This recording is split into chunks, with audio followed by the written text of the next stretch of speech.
Halo semuanya, hari ini kita akan belajar tentang sistem peredaran darah pada manusia.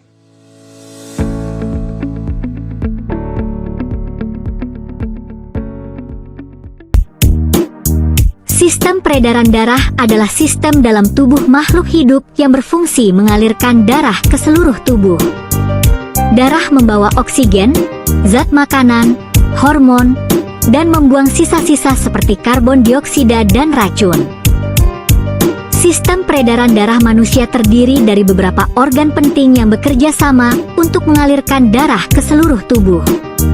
Organ-organ penting dalam sistem peredaran darah manusia: jantung, pembuluh darah, dan paru-paru. Sifat sistem peredaran darah ada dua, yaitu tertutup dan ganda. Sifat sistem peredaran yang pertama yaitu tertutup, artinya darah selalu mengalir atau beredar di dalam pembuluh darah dalam tubuh. Dan yang kedua bersifat ganda, artinya dalam satu kali peredarannya, darah melalui jantung sebanyak 2 kali, yaitu melalui peredaran darah kecil dan peredaran darah besar.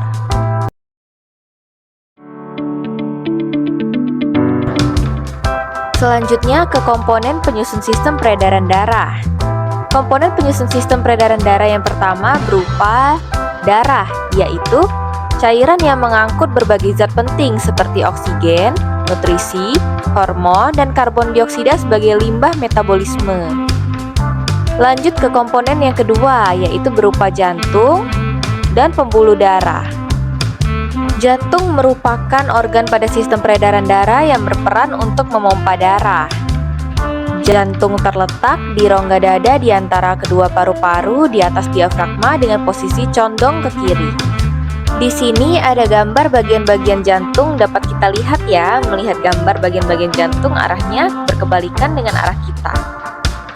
Kalau di sebelah kanan kita, berarti digambar adalah di sebelah kiri dan sebaliknya. Bagaimana? Sudah jelas ya? Ada yang tahu nama ruangan dan pembuluh darah pada jantung? Coba kita isi titik-titik pada gambar ya. Jantung manusia memiliki 4 ruangan, yaitu serambi kanan, bilik kanan, serambi kiri, dan bilik kiri. Serambi dalam nama latinnya sering disebut atrium, sedangkan bilik dalam nama latin sering disebut dengan nama ventricle. Untuk memudahkan, kita tetap menggunakan nama serambi dan bilik saja ya.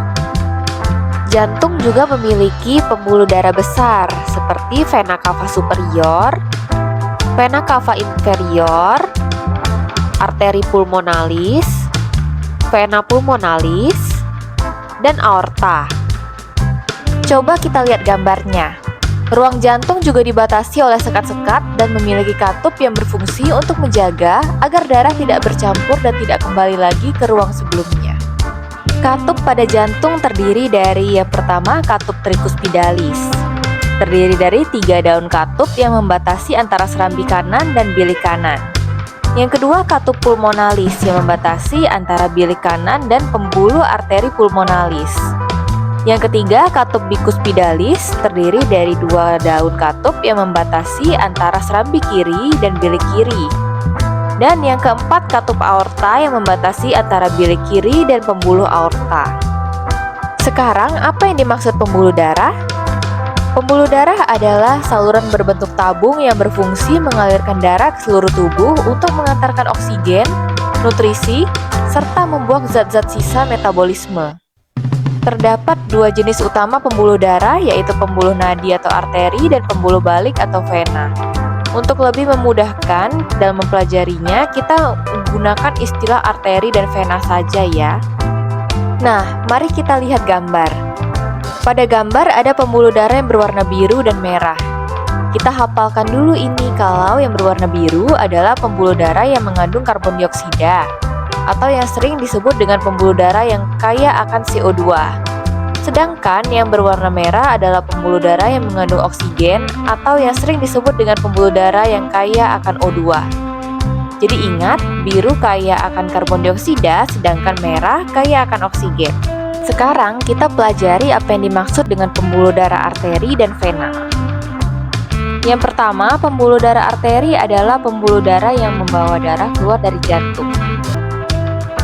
Nah, ada pembuluh arteri yang membawa darah kaya akan karbon dioksida keluar dari bilik kanan jantung menuju paru-paru untuk ditukar dengan oksigen. Pembuluh arteri ini dinamakan dengan arteri pulmonalis. Dan ada pembuluh arteri kaya akan oksigen yang keluar dari bilik kiri jantung menuju ke seluruh tubuh, dinamakan aorta. Bisa dipahami ya? Macam pembuluh darah yang kedua yaitu pembuluh darah vena. Pembuluh darah vena adalah pembuluh darah yang membawa darah kembali ke jantung. Pembuluh vena yang terbesar disebut dengan vena cava.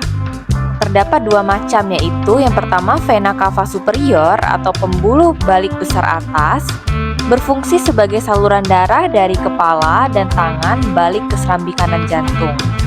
Dan yang kedua, vena cava inferior atau pembuluh balik besar bawah, berfungsi sebagai saluran darah dari tubuh dan kaki juga balik ke serambi kanan jantung.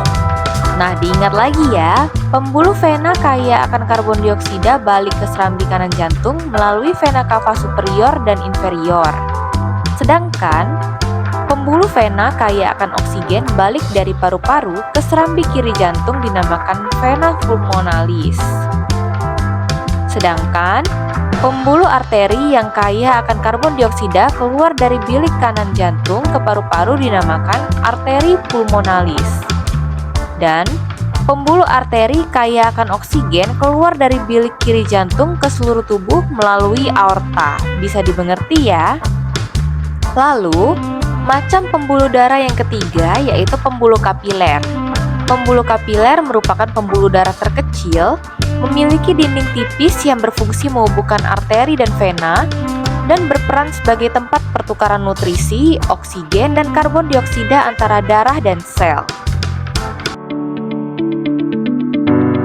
Fungsi sistem peredaran darah yang utama adalah mengalirkan gas yaitu oksigen dan karbon dioksida, mengalirkan nutrisi dari saluran pencernaan menuju sel-sel di tubuh, kemudian mengambil sisa metabolisme pada sistem ekskresi.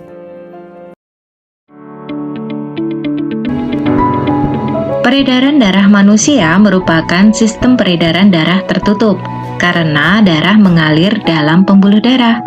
Selain itu, peredaran darah manusia juga termasuk sistem peredaran darah ganda. Dikatakan peredaran darah ganda karena darah melewati jantung sebanyak 2 kali. Nah, karena melewati jantung sebanyak 2 kali, maka ada 2 jenis peredaran darah pada manusia. Yang pertama, peredaran darah kecil, dan yang kedua, peredaran darah besar. Kita bahas satu demi satu ya. Sistem peredaran darah kecil. Sistem peredaran darah kecil artinya adalah darah mengalir keluar dari jantung menuju ke paru-paru, lalu kembali lagi ke jantung. Nah, kita perhatikan gambar sistem peredaran darah berikut ini ya. Alur sistem peredaran darah kecil. Di jantung ruangan bilik kanan, darah kaya akan gas karbon dioksida, kemudian mengalir keluar melalui arteri pulmonalis atau pembuluh nadi pulmonalis dengan membawa gas karbon dioksida. Kemudian darah menuju ke paru-paru. Di paru-paru, darah melepaskan gas karbon dioksida, lalu mengikat gas oksigen. Selanjutnya, darah akan mengalir melalui pembuluh vena pulmonalis atau pembuluh balik pulmonalis dengan membawa gas oksigen masuk ke jantung, ruangan serambi kiri, sehingga di ruangan serambi kiri darah kaya akan gas oksigen. Sistem peredaran darah besar. Sistem peredaran darah besar berarti darah mengalir keluar dari jantung menuju ke seluruh tubuh, lalu kembali lagi ke jantung. Nah, kita perhatikan gambar sistem peredaran darah berikut ini. Alur sistem peredaran darah besar. Di jantung, ruangan bilik kiri, darah kaya akan gas oksigen. Kemudian mengalir melalui pembuluh aorta, arteri, atau pembuluh nadi dengan membawa gas oksigen. Darah menuju ke Sel-sel tubuh. Di sel-sel tubuh, darah akan melepaskan gas oksigen. Selanjutnya, darah mengikat gas karbon dioksida. Kemudian darah mengalir melalui pembuluh vena atau pembuluh balik dengan membawa gas karbon dioksida. Selanjutnya, darah masuk ke jantung di ruangan serambi kanan, sehingga di ruangan serambi kanan, darah kaya akan gas karbon dioksida. Jenis gangguan peredaran darah yang akan kita pelajari pada pembelajaran kali ini yaitu jantung koroner, hipertensi, sklerosis, dan varises. Apakah itu jantung koroner? Jantung koroner adalah penyakit yang disebabkan oleh penyumbatan pembuluh darah dalam jantung, misalnya lemak. Apakah itu hipertensi? Hipertensi adalah nama lain dari tekanan darah tinggi. Hipertensi disebabkan oleh penyempitan pembuluh darah. Lalu, apakah itu sklerosis? Sklerosis adalah pengerasan pembuluh darah yang disebabkan oleh terbentuknya kerak keras di bagian dalam dinding pembuluh nadi. Yang terakhir adalah varises. Apa itu varises? Varises adalah penyakit yang disebabkan karena seseorang terlalu lama berdiri atau bekerja dengan menggunakan kaki terlalu lama.